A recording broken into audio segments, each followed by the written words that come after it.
If you're a U.S. citizen, you may have read on the internet or in a forum or heard from a friend that opening an offshore bank account is almost impossible, whether it's for yourself or whether it's for your business.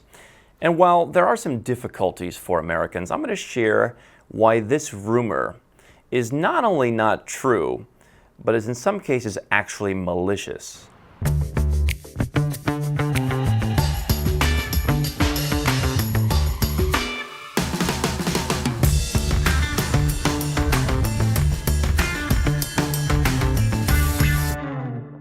Hi, I'm Andrew Henderson, and there is a lot of talk out there about how difficult it is for U.S. citizens and U.S. persons, as we call them, permanent residents and citizens, to open bank accounts outside of the United States. This started back several years ago when FATCA came out, this idea that every bank around the world, in order to use the U.S. financial system, had to be an unpaid tattletale for the IRS by reporting bank account information back to the U.S. government.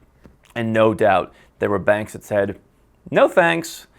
Even though we're happy to be transparent, we're happy to share information with other countries as they are now doing, we don't want to be unpaid by the IRS. We don't want the risks. You know what? It's not worth it. U.S. citizens, go away. Switzerland, Lichtenstein, some of the banks in the traditional banking centers said, guys, clear out. We're closing your accounts. We're not taking any new U.S. citizens.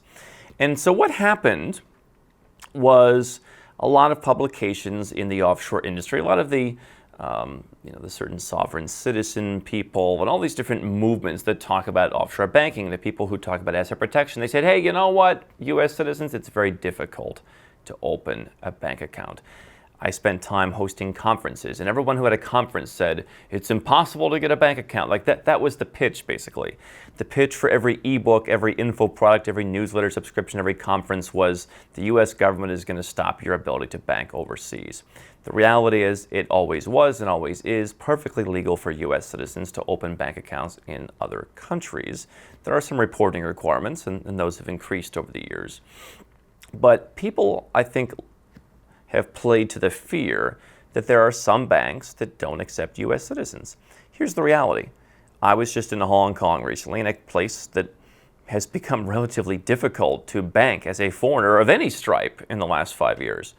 I had my team arrange an appointment at one of the larger banks, not HSBC, which I despise, but I walked into the larger bank and I said, hey, I'm no longer a U.S. citizen. And they said, well, it's okay, we take U.S. citizens, we take non-U.S. citizens. And what they actually did was they said, you know what, we need like a certified copy of your certificate that you're no longer a citizen. So for now, we're just going to put you in the system as a U.S. citizen. And so I have the account, and I guess in their mind, I'm a U.S. citizen.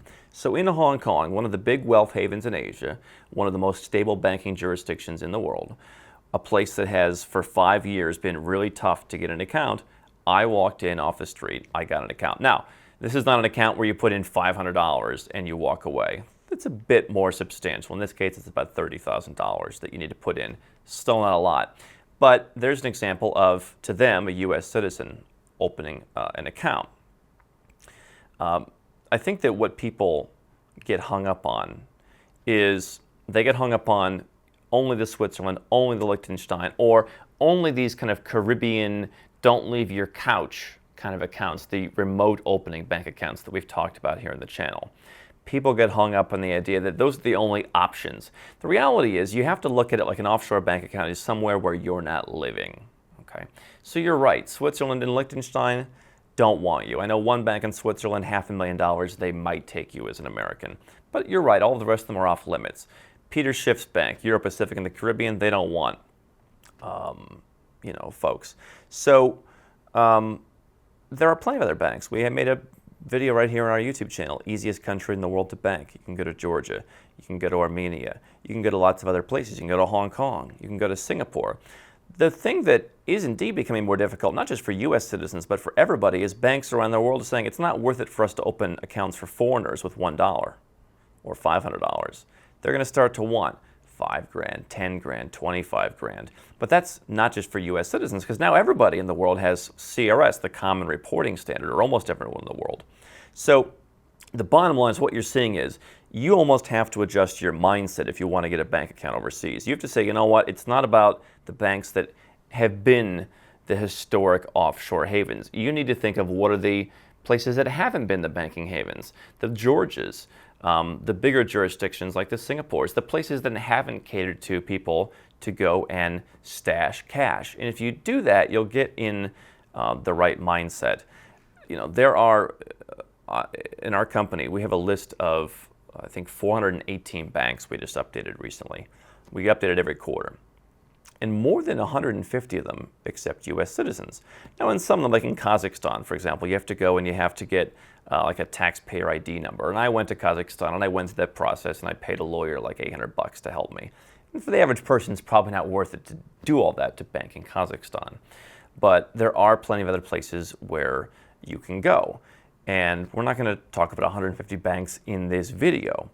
But the idea is, if you believe that, hey, because of FATCA, it's impossible for you to move your money, it's too late.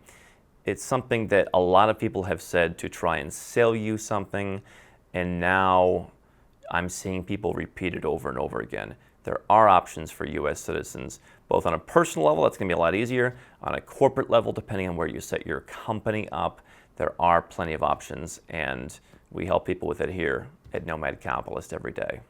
I'm Andrew Henderson, and if you're looking for a way to legally reduce your taxes, build your freedom, and create wealth faster as a global citizen, then you've come to the right place. I want you to do 3 things right now. Number 1, click the button to subscribe to our channel. Make sure to get notifications so you never miss a new video. Number 2, get a copy of our #1 best-selling book, Nomad Capitalist, on Amazon, and learn all the dozens of benefits of our lifestyle. And number 3, if you're already a 6- or 7-figure entrepreneur and you want to put these strategies in place, go to nomadcapitalist.com and find out how to get some help.